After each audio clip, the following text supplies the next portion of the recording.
Hi everyone, this is MC Mad Lion with another Hip Mic Talk, where I take a deep dive into hip mic and how it reflects modern Japanese culture and daily life based on my experiences here. This time I'll be talking about Sasara and Rosho and how they reflect Japanese comedy. If you enjoy the video, please hit like and let me know in the comments. And if you want to see more of this nonsense, please subscribe, but I won't force you. So, where to even begin? Japanese comedy is pretty unique. And there's a big divide over whether people from outside Japan think it's funny or not. My personal experience is that in order to enjoy Japanese comedy, you really need to understand it. And once you understand it, it's hilarious. And by understanding the basics of Japanese comedy, you can get an even better understanding of Sasara and Rosho and their routine and background as Dotsuitare Honpo. So let's start with the type of comedy Sasara and Rosho do, which is called manzai. Manzai is a type of performance where 2 to 3 people have a comedic conversation in order to amuse the audience. Now, manzai isn't unique to Japan at all. This sort of comedy act was pretty big in many countries in the mid-20th century, but for some reason it's stuck around here in Japan and it's still incredibly mainstream. A manzai act can take many forms, such as just an everyday conversation back and forth, talking about mundane stuff. It could be a situational skit, for example, someone's delivering a pizza but it's going horribly wrong, or it could be a back and forth of various word plays, which is basically Sasara's specialty. And there are 2 roles. There's the boke, or the funny man, and with Dotsuitare Honpo, that's Sasara. And then there's the tsukomi, or the straight man,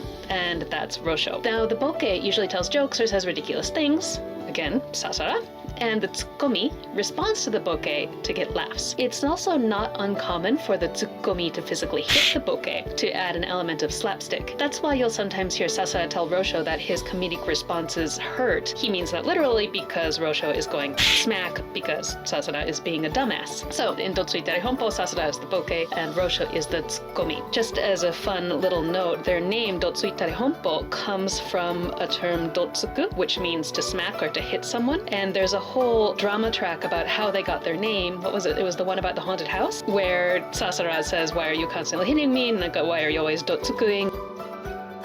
They have a back and forth, and then in the end they realize, wait, this is our name, Dotsuitare Honpo, and the rest is Rosasa Sasaro shipping history. Anyway, so Sasara is the boke and Rosho is the tsukomi. But sometimes you'll hear Sasara go into tsukomi mode every now and then, so he'll hear something ridiculous and he'll just kind of tsukomi it by himself. So back before the H era, when Sasara and Rosho were getting started in their comedy careers, Rosho originally wanted to be the boke, but this ended up not working because, well, he wasn't really funny as a boke. But now Rosho was funny when he was reacting to Sasara acting like an idiot, which helped Dotsuitare Honpo take off. This is also a big reason for the breakup. Sasara could and still can successfully switch back and forth between both roles instantly, but Rosho couldn't and probably still can't, and it killed his confidence. And the rest is hip mic history. Please read the Dotsuitare Honpo comics. You can see it all there.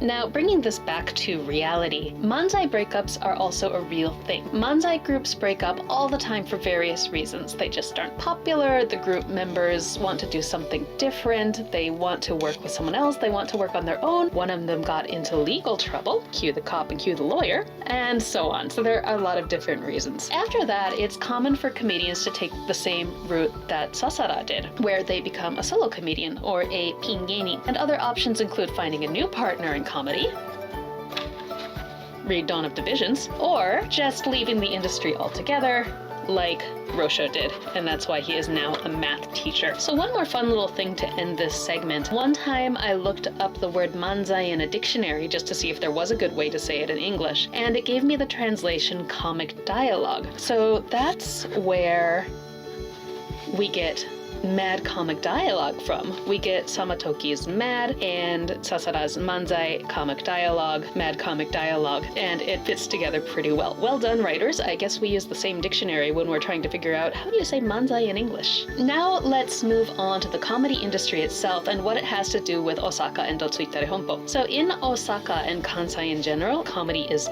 big, huge. Comedy shows on TV get higher ratings in Kansai than other regions in Japan, and being funny is built into the culture there. So it's no surprise at all that Osaka division features 2 comedians, especially manzai comedians. One reason for this is Yoshimoto Kogyo, which is a massive entertainment conglomerate based in Osaka that has its roots in manzai comedy. Yoshimoto employs most of the comedians in Japan, and being signed with Yoshimoto is a pretty big thing. Unfortunately, being signed with Yoshimoto doesn't guarantee immediate stardom, new talent still needs to work part-time jobs while attempting to make it big in comedy. Now, in some bonus content, Sasara and Rosho refer to those part-time jobs. In Sasara's Hypnosis Wave radio show, he talks about some of the weirder jobs he's done.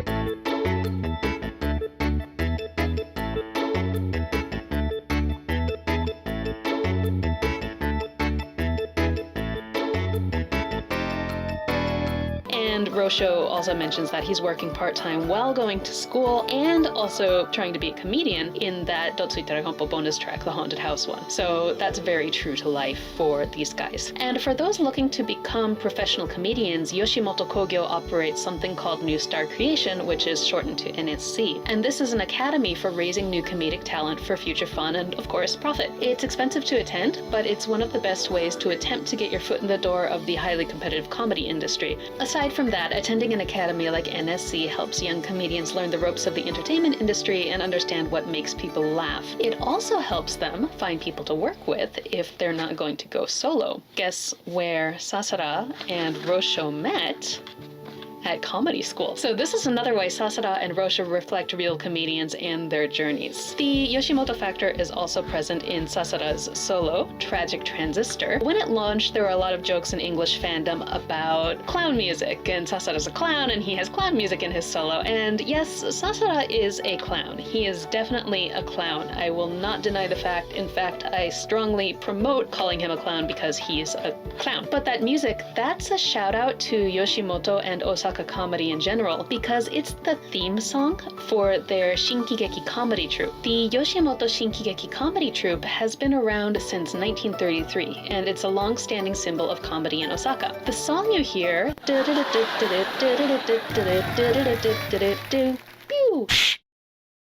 that song is Somebody Stole My Gal by jazz musician Pee Wee Hunt, and in Japan, it equals Yoshimoto comedy. So by sampling Somebody Stole My Gal, Tragic Transistor becomes an homage to Yoshimoto and the entire Osaka comedy scene. So Sasara's character is completely steeped in Yoshimoto, which makes him the picture of an Osaka comedian and not just a clown. But again, he is absolutely a clown. Some other fun facts that make Rosho and Sasara authentic comedians. I'm actually gonna swipe out my manju for my beans here to show you the first part, and that is their suits. Japanese comedians often wear incredibly gaudy, colorful suits. Rosho wore them during his manzai days, and Sasara's clothing choices are still incredibly gaudy suits. So with the beans, you can see Rosho's looking pretty cool here, but we know Sasara's alternative outfit is, again, basically a clown suit, and we all know what his original orange suit looks like. Rosho, you can go ahead and scomi him for that. Another thing that is very manzai about Sasara is he holds a fan, and that's actually a manzai prop, and it's not uncommonly used to whack people in its tsukomi role. He's not just holding it for fun. So let's say if they're doing a manzai, and this time Sasara is being the tsukomi, and Rosho's being the boke, and Rosho says something done, Sasara would go thwack using the fan. So that's another way that Sasara is really embodying a Japanese comedian. Okay, I'm gonna put my beans away and bring the manju back to wrap this all up, because there's another fun, interesting, coincidental Samatoki connection here. This is a complete coincidence, but an impressive one. In 2019, there was a massive scandal where several Yoshimoto comedians were exposed by the media for being involved with the mafia and other unsavory groups. Now, this is a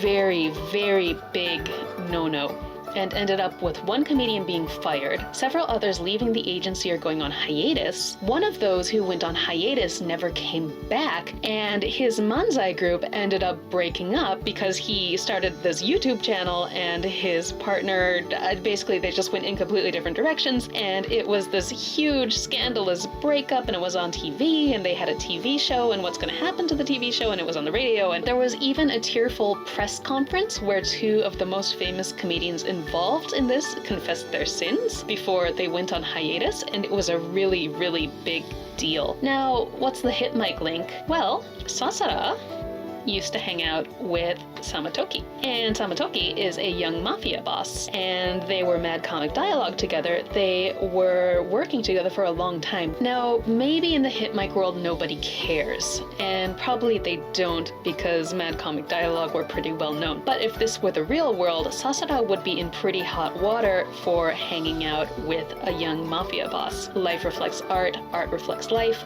You can decide. That's it. Let's get this. Sorry, Rosho. So that's. Come on, Rosho. So that's it. The world of Japanese comedy is so much broader than I can cover here, so I encourage anyone interested to research more. But this should be a good start in understanding how Sasara and Rosho, and to a certain extent even Samatoki, illustrate the journey many young comedians take and how they embody Osaka and Japan's comedy culture. Thank you for watching. Again, feel free to ask questions or leave thoughts in the comments, and please like or subscribe if you want to see more. And I will see you guys next time. Rapte tanoshi! Bye bye! Sorry, I should have been a bit nicer with them. There we go. Jajang!